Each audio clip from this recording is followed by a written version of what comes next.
Hello, I just finished stream. I tried to see if there was a good clip of me talking through all the new moves on the data mine. Unfortunately not, so I figured I might as well do a recording with the setup that I already had. So let's look at the first Pokemon, or the first pair of Pokemon. Dewpider is way too small to fit in the Great League. In the Little Cup, its moves are lackluster. Most things fast move its way through everything. Dewpider won't hold up in the meta for the most part because its moves are average at best. As for Arachnid, it's got enough combat power to reach the Great League, not enough to reach the Ultra, so you can forget about that. As for its stats, it's very bulky. It's almost as bulky as Azumarill in a lot of cases. And in some cases, you may argue it is more bulky, in the same way where you would argue that Dewgong can survive more than Azumarill can because of Icy Wind. Icy Wind and Lunge are the exact same moves except for typing, and you thought Ice Shard Icy Wind was annoying. Now you have Infestation Lunge, which is even higher energy generation, meaning more lunges are being thrown at you, which means everything you do halfway through the matchup is already dealing 50% of the damage it was meant to. So let's look at the fast attacks. We have, that's not the fast attacks. Let's look at the fast attacks. Bubble, Infestation, they're both very similar moves. Infestation is probably the recommended moveset in most cases because of the higher energy generation allowing you to get to more lunges, right? But sometimes Bubble is going to be more effective because there are targets such as Stunfisk, Nidoqueen, and I guess Steel types would resist Bug anyways. But one thing I really like about this Pokemon is that it is a water type that beats grass type Pokemon because you take neutral, you are extremely bulky and can survive something like a Frenzy Plant, and Lunge is dealing super effective damage to grass type Pokemon as well. So that's awesome. That's fun. It's very interesting. The only problem is it deals completely resisted damage to fairies, and it gets takes super effective damage from flying type moves, which are quite common in the Great League. So definitely has a lot of play and a lot to think about as well. Charge moves, I forgot to talk about that. We have Lunge, Crunch, Mirror Coat, Bubble Beam. Mirror Coat and Bubble Beam both are terrible moves, just based on their damage per energy, and super effective stab Bubble Beam still would do less damage than a neutral Crunch. So there's no reason for you to save 5 extra energy just for you not to throw Lunge. I think that's just a waste of energy, waste of resources. So Lunge is your highest damage dealing move, most energy efficient because it has stab. It also has a guaranteed debuff, so you're throwing Lunge on default. And then Crunch would provide extra coverage in cases where Stunfisk, for example, like I mentioned. So, get your hands on this thing. It's pretty OP. Next up, we have Salazzle. Salandit, once again, just like a Dewpider, not relevant, too small, extremely glassy in this case as well, so don't even consider it for a Little Cup. But in the Great, it actually has quite a bit of play. It actually beats things such as Azumarill, Stunfisk, Skarmory, Reggie Steel. It's kind of sick. It feels weird though because it has an attack stat of 146.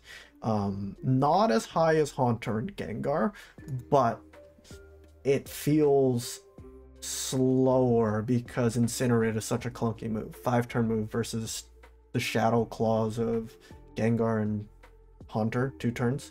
So it also has a 35 energy move, just like the Shadow Punch. But currently I have on screen Nidoqueen as a comparison.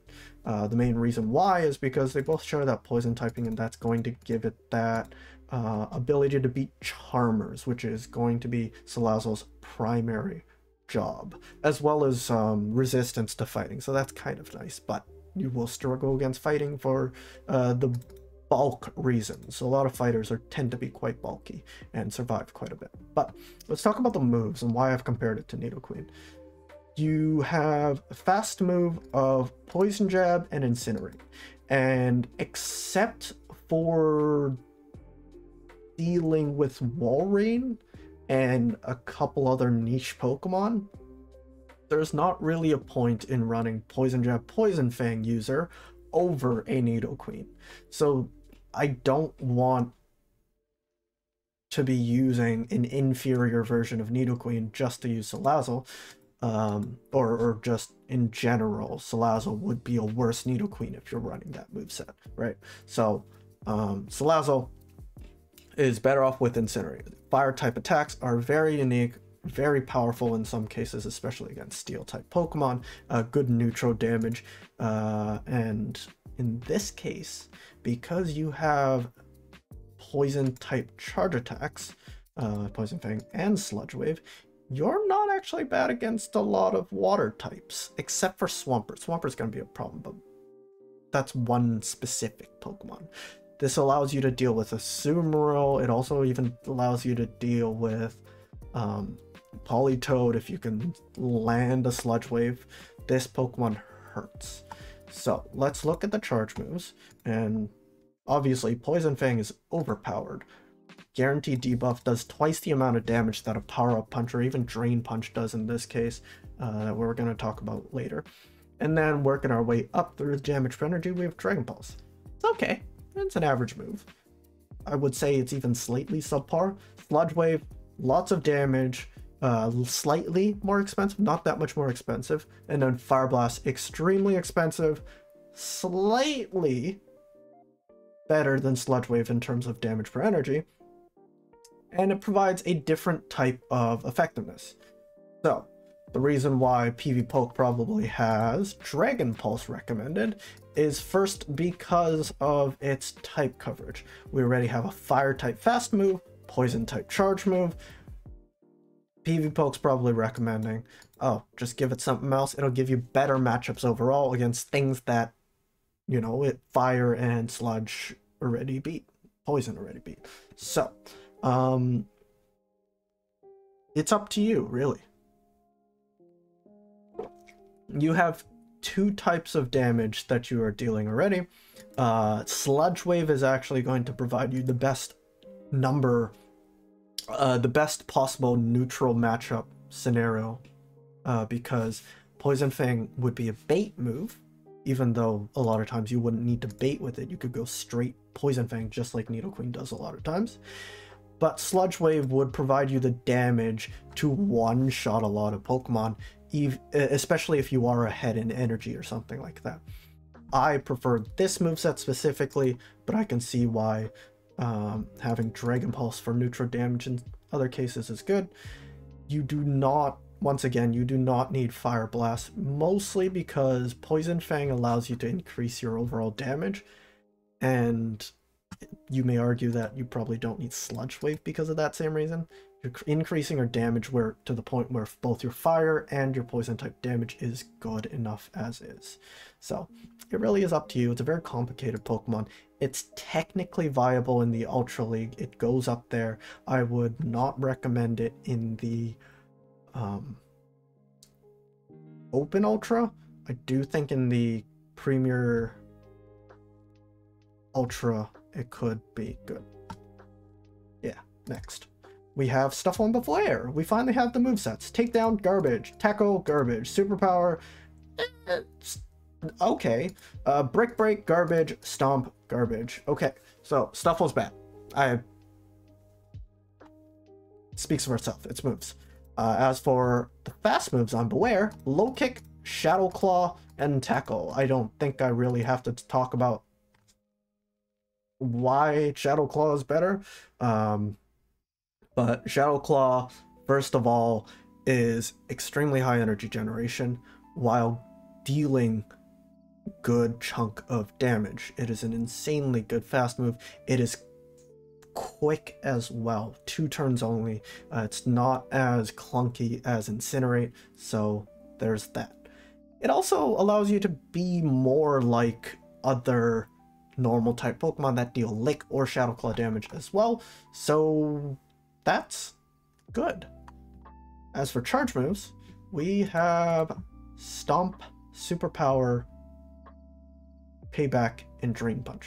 So this is really weird because Drain Punch is its cheapest move, but just like Power Up Punch, it does no damage.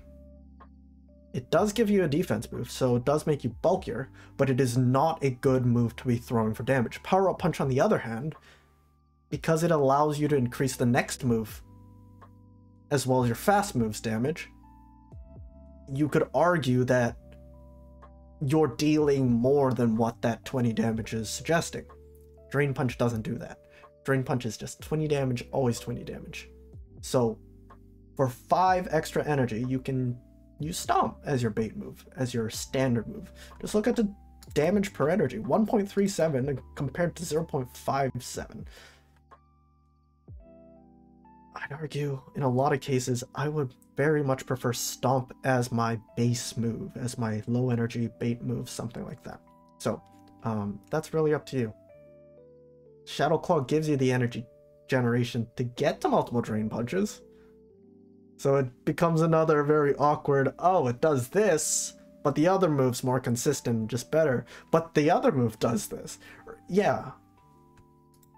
But I definitely recommend you picking up one of these 2 moves as your base move, okay? And then you'd argue, oh, Superpower is the same energy as Stomp. It is also fighting like Drain Punch, but it does damage. Then you would need a moveset of Stomp Superpower. You cannot afford to have Payback, because when you have a move that is cheaper, but it also debuffs, then you're needing to bait with Payback, which becomes even weirder when you bait, but you get punished for it, if that makes sense. So the 2 movesets that I would recommend is Stomp Superpower or Stomp Payback, in some cases even Drain Punch Payback for a better baiting potential. But Payback, the reason why it's important isn't so much because it is a insanely good move. It is a really good move, don't get me wrong, but the reason why I think it's good is because it is the best move to be using in Ultra League. In the Ultra League, you have a lot of Psychic and Ghost type Pokemon, more so than Great League. And one of the key features of normal type Pokemon is that with their Ghost and or neutral damage, they are capable of dealing with Pokemon such as Giratina, Trevenant, Cresselia, even in some cases. And without Payback, you're going to struggle against Giratina. You're going to struggle against Cresselia. And with Payback, this is your only chance of potentially beating it. And you do lose, but not by much. This is actually pretty solid, which is also why I would recommend, I would argue Drain Punch might be okay in cases like this, where it allows you to survive even more, Payback, and then bait again or chip away. You see what I mean? It's now better against Cresselia because it has a defense boost, even though it doesn't provide consistent damage.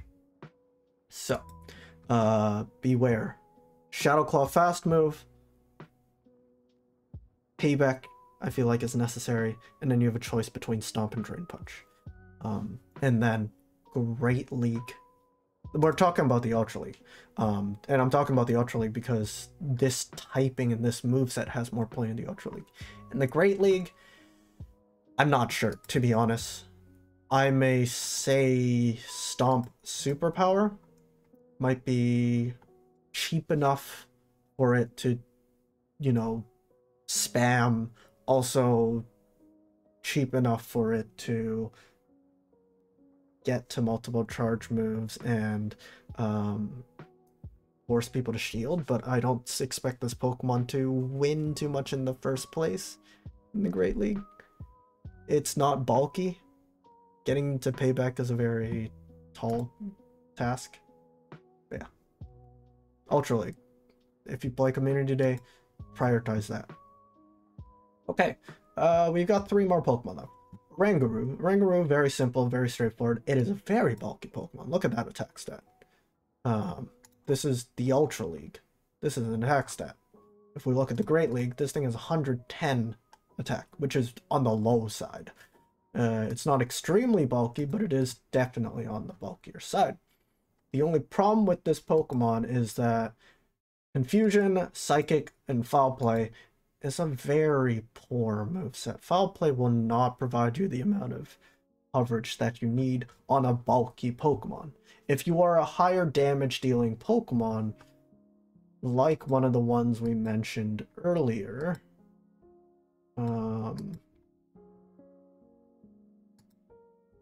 I guess if you were to look for Dragon Pulse on Salazzle, because it is a high attack Pokemon and you have a debuffing move and you have good fast attack damage, Dragon Pulse sometimes will allow you to deal enough damage to knock out an opponent. In this case, Foul Play on such a bulky Pokemon won't deal too much damage, especially in the Ultra League where everything is 20% bulkier than the Great League. And then as for the Great League, it could be played in niche scenarios, but I just think this moveset's quite lackluster. Psychic is eh, Foul Play is eh, Confusion is as good as it gets, and that's all it needs or can rely on. Tapu Fini though, Ultra League, it can technically barely compete in the Ultra or Master with a 2900 combat power, but that is relatively low, and you're looking at a water type moveset where lots of dragons resist. So let's just stick to the Ultra League for Tapu Fini for now. Water Gun and Hidden Power. Hidden Power sucks though. Water Gun, 3 damage, 3 energy, very consistent, very nice. Can't complain. Surf, not as good as Hydro Cannon, but it is definitely a really good move. It is a 40 energy move like Hydro Cannon, but it doesn't do as much damage. 1.62 damage for energy is on the high side though, especially for something as cheap as 40 energy. Surf is very nice.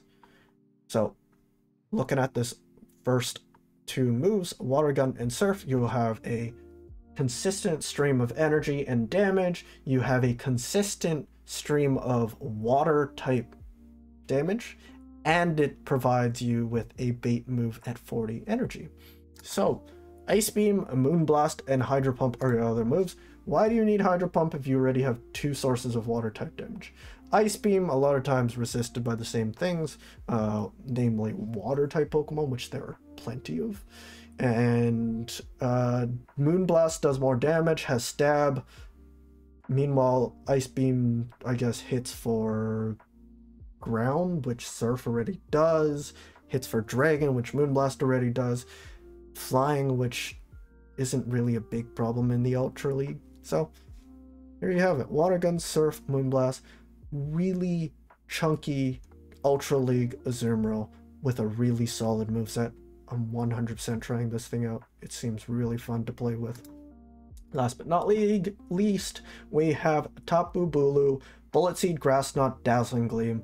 Rock Smash is garbage for a fast move, and then Grass Knot is 1, its cheapest move, and it has stab. Dazzling Gleam is a coverage move for all the dragons you have, all the dark type Pokemon you have. Mega Horn, you could hit psychic types pretty hard, but you're not going to outpace psychic types like Mewtwo. It doesn't matter what you do. You'll never beat it. So, Solar Beam. You already have 2 grass type moves. You don't need it. So, Grass Knot, Dazzling Gleam. Let's look at down here. So, it says you have a 60% win rate against the meta. That's insane. Oh yeah, forgot. 3,400 combat power. That's high. Attack stat is on the high side compared to defense and stamina, but your overall combat power is high enough. Who cares? So, here's the thing. You have losses. Quite a few losses, actually. But you also have quite a few wins. And here's the thing. What you win against is very interesting. You win against Kyogre, Groudon, Swampert, not so relevant. You win against the Dragons, and you win against Zacian. And I think one of the nicest matchups is being able to beat Yveltal. You will obviously lose to all the Steels. You will lose to, including Dialga. You will lose to Ho-Oh. You will lose to Mewtwo. You will even lose to Giratina, because Giratina is very bait and nuke dependent. If it lands the Shadow Ball, you're sad. So it has lots of key wins against very meta Pokemon, and it also has lots of key losses against a lot of meta Pokemon. But being able to beat half of the meta relevant Pokemon is more than enough to make this Pokemon super viable. So there's not much else I can talk about it, maybe other than the fact that it is an extremely charge move reliant Pokemon. So you will struggle to beat things and farm it down if you aren't ahead on energy or baiting properly. So keep that in mind. This may be a problematic Pokemon to handle in the long run. All right, peace.